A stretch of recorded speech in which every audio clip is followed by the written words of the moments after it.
ഓമനിച്ച് വളർത്തുന്ന നായകളുടെ പിറന്നാളൊക്കെ സോഷ്യൽ മീഡിയയിൽ ആഘോഷിക്കുന്നത് നമ്മൾ കാണാറുണ്ട്. എന്നാൽ തെരുവ് നായ്ക്കളുടെ പിറന്നാൾ ആരെങ്കിലും ആഘോഷിക്കാറുണ്ടോ? അങ്ങനെ ആരെങ്കിലും കണ്ടിട്ടുണ്ടോ?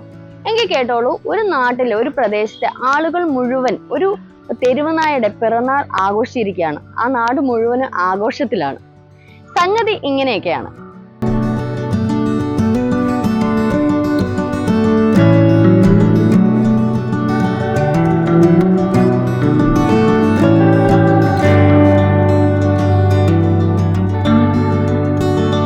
നായ്ക്കും ഒരു ദിനമുണ്ടെന്ന ചൊല്ല് യാഥാർത്ഥ്യമാക്കിയിരിക്കുകയാണ് തീരദേശത്തെ മത്സ്യത്തൊഴിലാളികൾ.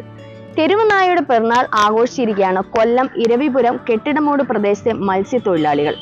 കേക്ക് മുറിച്ച് ബിരിയാണി പൊതികൾ വിതരണം ചെയ്തും മധുര പലഹാരങ്ങൾ വിതരണം ചെയ്തും അവർ 12 വയസ്സുള്ള തോമസ് എന്ന തെരുവ് നായയുടെ ആഘോഷം ഗംഭീരമാക്കി.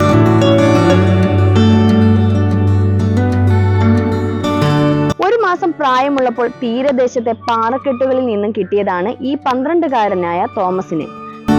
തുടർന്ന് പാല് കൊടുത്ത് വളർത്തിയത് ഈ തീരദേശത്തെ മക്കളാണ്. ഡാർഫൻ എന്ന മത്സ്യത്തൊഴിലാളിയുമായിട്ടാണ് തോമസിന് ഏറ്റവും കൂടുതൽ സൗഹൃദം. ഡാർഫന് സ്വന്തം മകനാണ് ഈ 12-കാരൻ. എൻ്റെ ഒരു ഡാർഫൻ ആണ്. ഞാൻ ഇരുവരുത്ത താമസം, ഇരുവരും ഗാർഫിൽഡാറാം. ഇപ്പം കുഞ്ഞുനാളിൽ ഇവിടെ എത്തിയ ആളാണ്. ഇവൻ്റെ കൂടെ ഒരാളുണ്ടായിരുന്നു. ഒരാളിങ്ങനെ കടലിൽ ഒരുപാട് കടൽക്ഷോഭം വന്നപ്പോഴത്തേനും ഒരാൾ കടലിലോട്ട് അങ്ങ് പോയി. ഇവനെ മിച്ചം കിട്ടിയത്. അന്ന് പോലെ നമ്മൾ ആഹാരം കൊടുത്ത് വളർത്തി കൊണ്ടുവരുന്ന ആളാണ്. പിന്നെ മുനിസിപ്പാലിറ്റി ആളുകൾ വന്ന് പിന്നെ ഒരു 3-4 വർഷം കഴിയുമ്പോഴത്തേക്കും മുനിസിപ്പാലിറ്റി ആളുകൾ വന്ന് പിന്നെ കുത്തിവെക്കാൻ കൊണ്ടുപോയിരുന്നു. അവരെവിടെ കൊണ്ട് ഉപേക്ഷിച്ചു. പിന്നെ ഞാൻ ജോലി ചെയ്യുന്ന സ്ഥലത്ത് ഷെട്ട്ലോരെ വന്ന് ഞങ്ങൾ രാത്രി വണ്ടിയിലോടിച്ച് കൊണ്ടുവന്നായിരുന്നു. പിന്നെ അന്ന് പോലെ ഇവിടെ എല്ലാവർക്കും ഒരു കാവൽക്കാരൻ തന്നെ. രാത്രി ഇപ്പോൾ ആര് വന്നാലും ഇപ്പം നമ്മളെ തന്നെ അല്ല വേറൊരാളെ തന്നെ ജോലിക്ക് പോയാൽ അവൻ്റെ വീട്ടിൽ കൊണ്ടെത്തിച്ചിട്ട് ഇവർ കടപ്പുറത്തുനിന്ന് ഇടും. ഇരവിപുരം കെട്ടിടമൂട് പ്രദേശത്തിന്റെ കാവലാളാണ് ഇവൻ. പിന്നെ അന്ന് പോലെ ഇവിടെ എല്ലാവർക്കും ഒരു കാവൽക്കാരൻ തന്നെ. രാത്രി ഇപ്പോൾ ആര് വന്നാലും ഇപ്പം നമ്മളെ തന്നെ അല്ല വേറൊരാളെ തന്നെ ജോലിക്ക് പോയാൽ അവൻ്റെ വീട്ടിൽ കൊണ്ടെത്തിച്ചിട്ട് ഇവർ കടപ്പുറത്തുനിന്ന് ഇടും. രാവിലെ കടലിൽ കുളി ഇവന് നിർബന്ധമാണ്. കുളി കഴിഞ്ഞാൽ ഉടൻ ബിസ്ക്കറ്റ് കഴിക്കണം.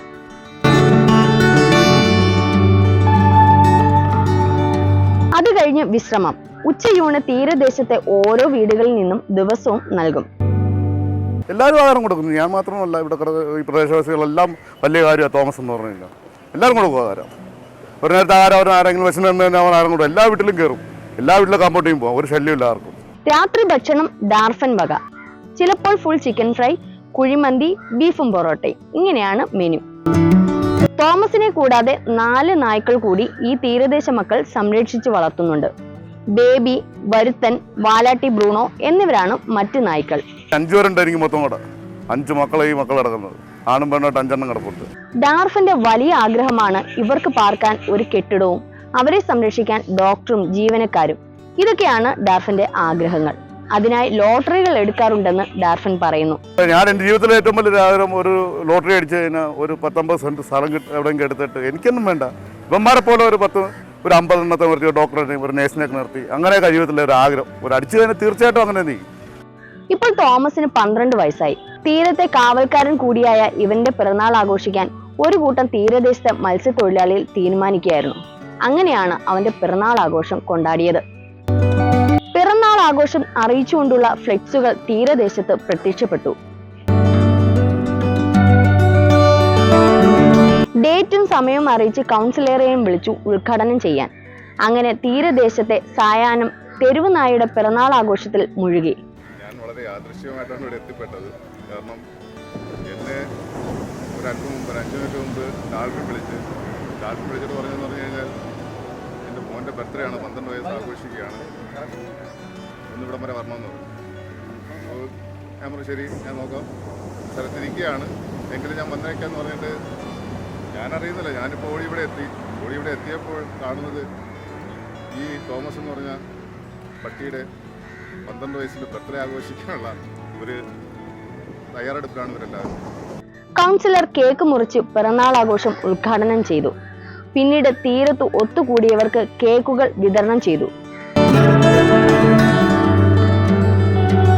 തീരദേശ റോഡ് വഴി പോയ വിദേശികൾ ഉൾപ്പെടെയുള്ളവർക്ക് കേക്കുകളും മധുര പലഹാരങ്ങളും വിതരണം ചെയ്തു. തൊട്ടു പിന്നാലെ നായ്ക്കൾക്ക് ആദ്യം ബിരിയാണി വിളമ്പിയ ശേഷം തീരദേശത്തെ പിറന്നാൾ ആഘോഷത്തിന് എത്തിയവർക്ക് ബിരിയാണികൾ വിതരണം ചെയ്തു. ഇതിൽ നിന്നും മനുഷ്യനും മൃഗങ്ങളും തമ്മിലുള്ള ഒരു സ്നേഹത്തിന്റെയും സൗഹൃദത്തിന്റെയും കഥ കൂടിയാണ് പറയുന്നത്. ഇതുപോലുള്ള വീഡിയോകളുമായി ഇനിയും വരാം. അതുവരെയും ടാറ്റാ.